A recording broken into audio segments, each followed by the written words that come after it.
perf.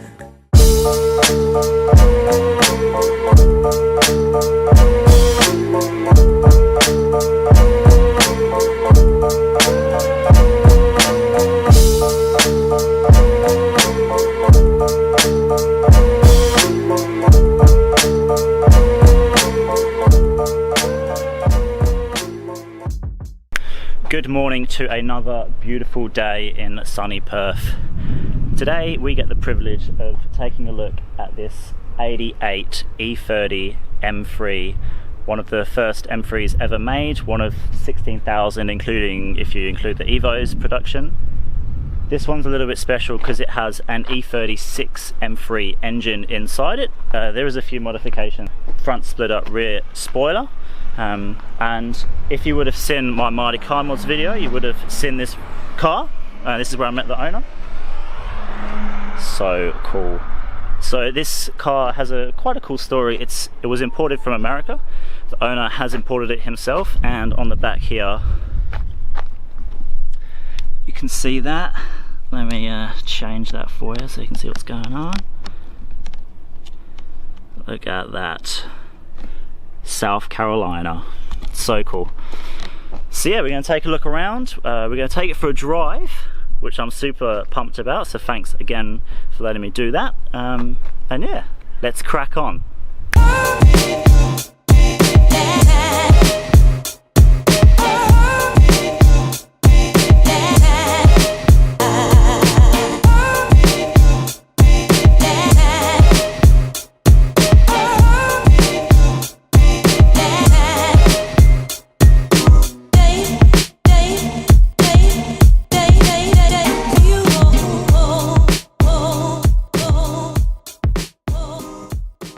Now again, I don't know if this is a feature on all M series cars, but every panel has a VIN number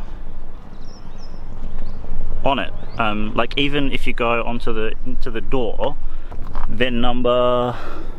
In the boot, there's a VIN number underneath the toolkit. So obviously these were all hand built back in the day, no factories back then. So, oh, this car is so cool. I mean, you guys want to hit a thumbs up for the cool wide arch? You know you wanna. So as you probably could have guessed by the fact that I told you and that you've seen, this is not the original E30 M3 engine. This is a S50 B30 out of an E36 M3. It's pretty much stock apart from the fact that there's a new intake on there, and obviously these engines are ITBs. For those guys that don't know what ITBs mean, basically what all it means, I'm not going to go into detail, but each individual intake has its own throttle. So here you can see that this rod essentially opens them all. It's got a old school mapping system on it at RPMs, put X amount of fuel in.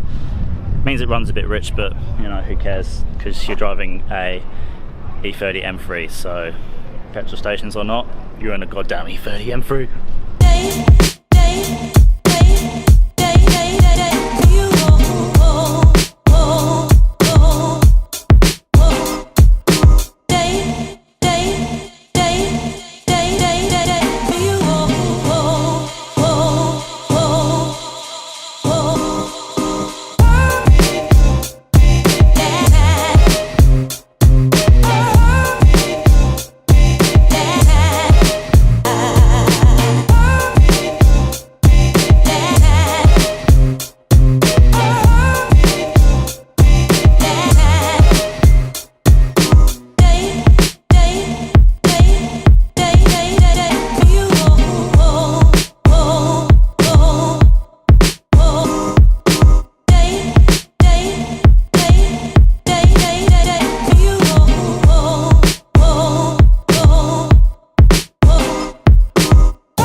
God, joydrive turning into a left-hand drive channel. What is this? It's like being on wrong time. the best way I can describe it is like being back on your driving lesson again. Yeah, you gotta learn everything, eh? Yeah. Alright, so obviously it's an 88, so old school tech, but it actually drives really nice. The steering is as with any old school car. It's there, but plan ahead. It's got great torque. This was the E30 engine much slower than this? Like, is it a noticeable difference? Debatable. I mean, on the street, yeah, I guess less horsepower, less torque, but yeah. on the track, S14 is a great engine. It's high revving. Right. Okay. Specifically built for touring car racing. Yeah. You know, the old E30 M3 with the S14. It's the most successful touring car ever built. It's won the most races. It won the 1987 Australian Touring Car Championship.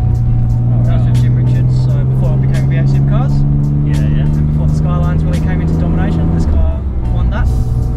Won a British Touring Car Championship, World Touring Car Championship, every car touring championship in that time period. It was dominant. What happened, BMW? What happened? And that was with the S14, so yeah. unfortunately it's very rare, very expensive. But this is a great engine too. E30 M3, E36 M3 engine.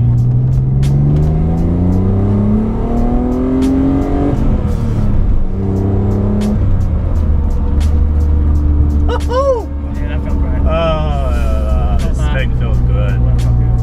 This thing feels good. See, that's what it's all about. I'm sure you can find a better review somewhere else on YouTube, but this is what it's all about. Just good cars, good people.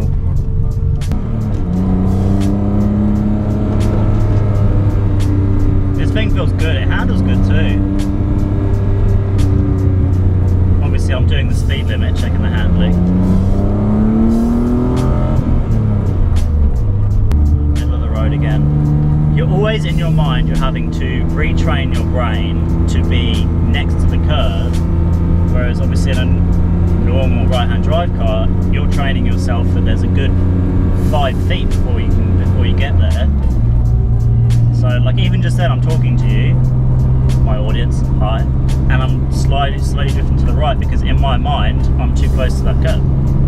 Like, whatever car I get into, they get in the passion and say, oh shit, I didn't know my car felt like this. It's yeah, like, no, it's a good idea. And we get revved to quite high, about 7,000. Actually, I changed removed the rev limiter. Oh shit, did you? We could theoretically rev 8. I haven't gone there, but let's not do that. But I mean, normally I think this engine is tuned for 7,200. Right, okay, yeah. Which is quite high. Yeah, I think I'm shifted like 7. But, you know, I'm probably shifted even on 6.5. Yeah, even on the track when I was go, I probably didn't get 7. I probably got 6 and 6.5. Yeah. Because you're still trying to conserve the car with the temperature and everything. Yeah, so, sure. That sounded good, didn't it? Yeah, it sounds good on the blips. Yeah.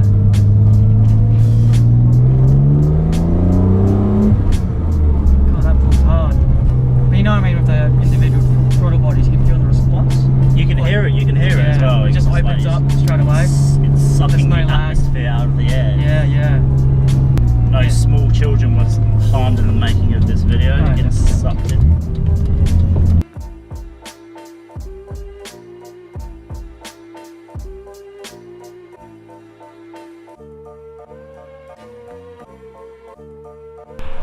So I hope you enjoyed that video. If this is your first time on this channel, I very much hope you subscribe. There's always plenty more videos like this to come. I've got a whole series of other videos to come as well.